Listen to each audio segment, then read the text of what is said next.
Hey folks, welcome back to another episode of How I Did That. Today we're going to be having a look at how I did In the Cage Over the Ocean, also known as Endless Enclosure, or Expansive, I forget what the title was, but yeah. This is the scene. We have a little sensor box, and I will not be revealing what's inside the sensor box. But yeah, I tried some new things with shading. If I come closer, you can actually sort of see there's displacement and bump on the bits where the metal is rusted. It's sort of sunken in, a bit more uneven. You can also see there's less of my patented squares. It's all pseudo realism. I mean, it's stylized realism, but this is actually more rusty the closer to the ocean it is. If I bring it up, you can see it's like almost completely rusted, whereas at the top it's like very little. And that's sort of just like how I imagine things in real life are. But yeah, it's this cool camera thing. Panoramic fisheye Equisolid, which basically just makes it like that. Just really like nice, and it's like, ooh, broad view, and it looks nice. But yeah. Okay, and this is a Nah from the future coming in to talk about the modeling and the texture work some more, since I realized that this is sort of a different style than what you're used to from me, so I should have explained it some more. So this was made by adding skin to a subdivided mesh. No, it wasn't, sorry. This was a lot of loop cuts on a cube that I added Scube to. Let me spit out my gum and do that take again.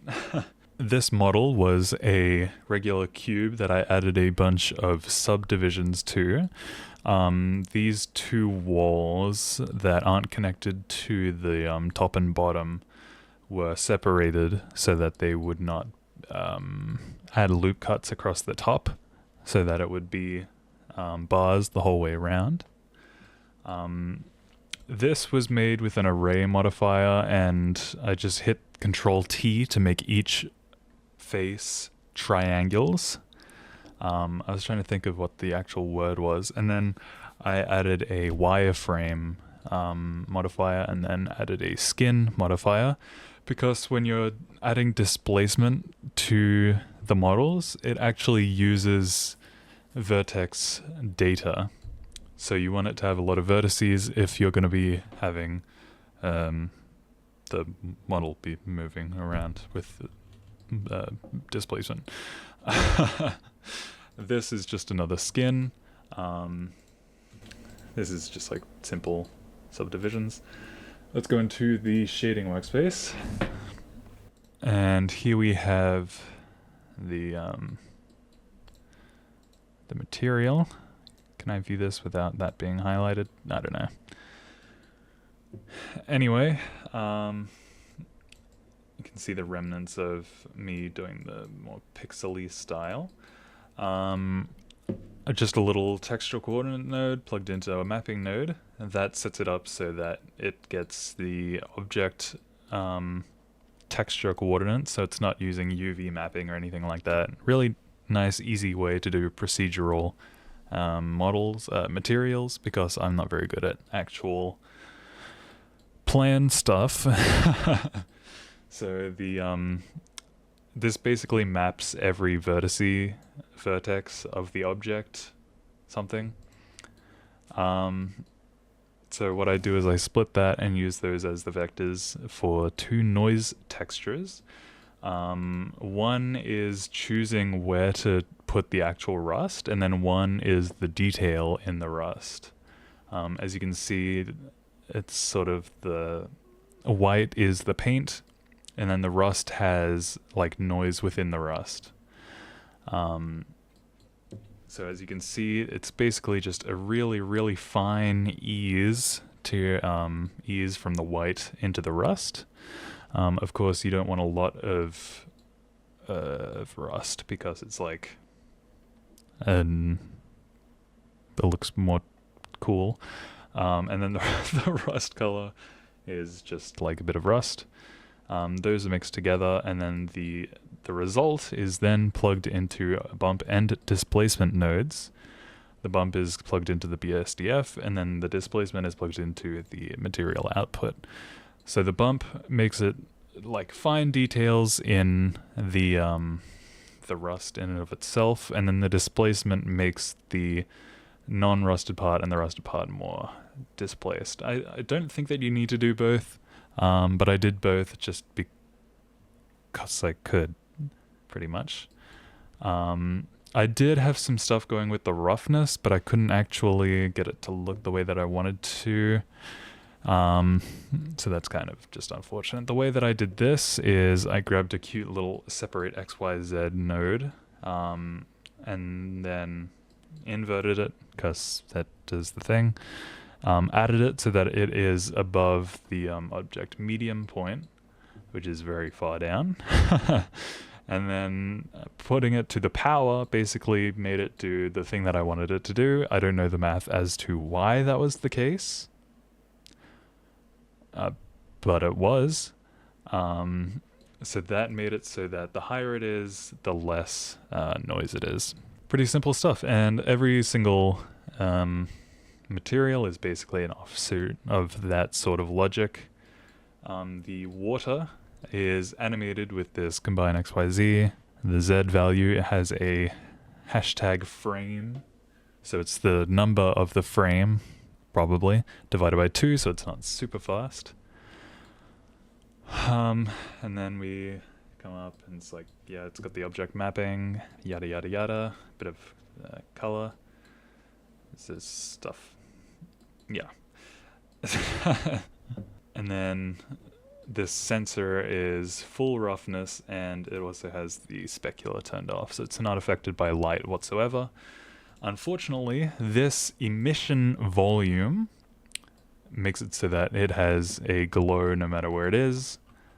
If I hide that, you can see that, like, even if I add a really bright point right next to it, it's still a fully censored box. But yeah, just adding an emission volume is just like a really easy, cheap way to add a really nice fog. Of course, you're not going to have any like volumetric lighting, or I'm pretty sure that's what it's called, where you can sort of see like the rays of the lights. You're not going to have that, but for a overcast, like dreamy, surreal scene like this, that's not really a problem. Shout out, sorry, I'm breaking every bone in my hands. Shout out to my boy. He's not my boy, he is a man. Shout out to the man, Ian Hubert, for his really high quality lazy tutorials. Really just goated stuff. And yeah, I think that's it for the materials and modeling, so I will get back to the regularly scheduled content. Thanks for stopping by. Let me take you over to something else. This animation was based on a doodle that I did. I have these drawing boards that I do every now and then, and this was the doodle that the animation was based on, just like waves, and then I drew a cage that someone was standing in, and then I was like, what would that look like from the outside? And then I drew what it would look like from the outside.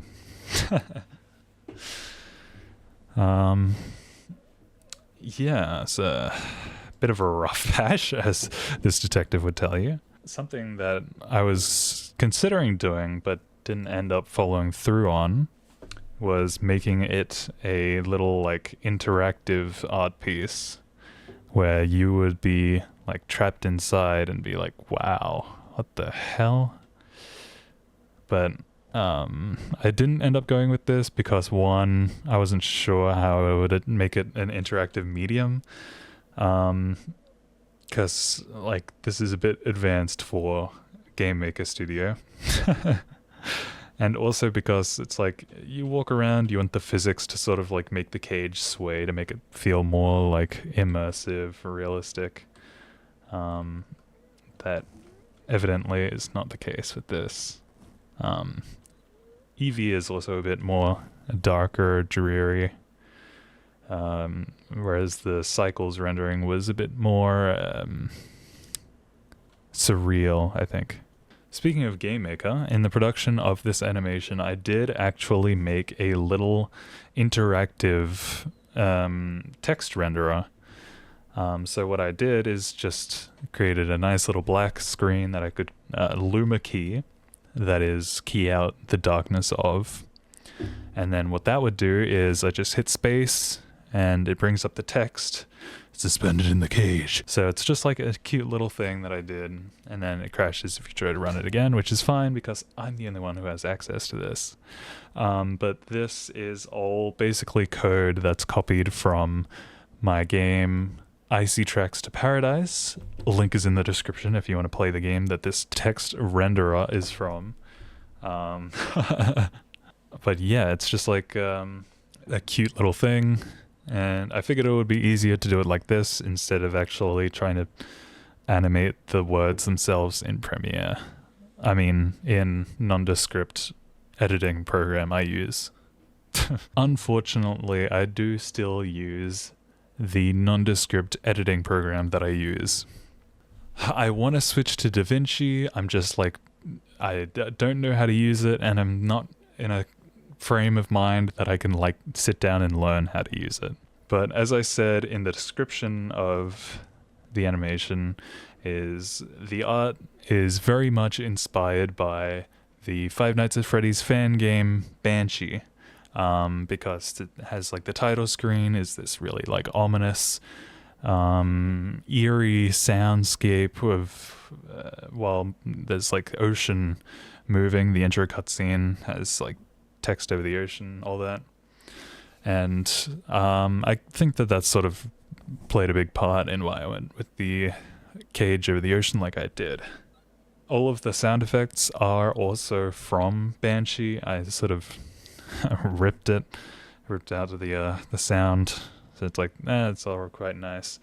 There's like subtle, like a beep when it switches, as well as the camera switching sound effect. And then there is a very quiet scream in the background of the long shot. Presumably of whatever poor soul is censored out in the box. It's me, I'm in the box. But yeah, the rendering of the fisheye lens, I'm not sure if it was that or just the shader environment setup that I had in Blender, all rendered really slowly, so unfortunately the animation is not as long as I would have liked. I would have liked it to be a very long atmospheric piece that lasts, you know, like a minute. Because lately I've been like more and more a fan of like just sitting and staring. I've been spending a lot of time lying on the floor, staring at the floor or the roof or the walls. Spent a lot of time just staring.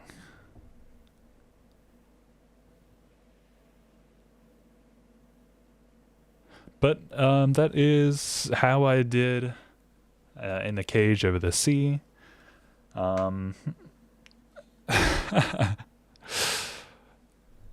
Yeah, so that's pretty much it. Thank you for watching, and I'll see you next time. Bye-bye!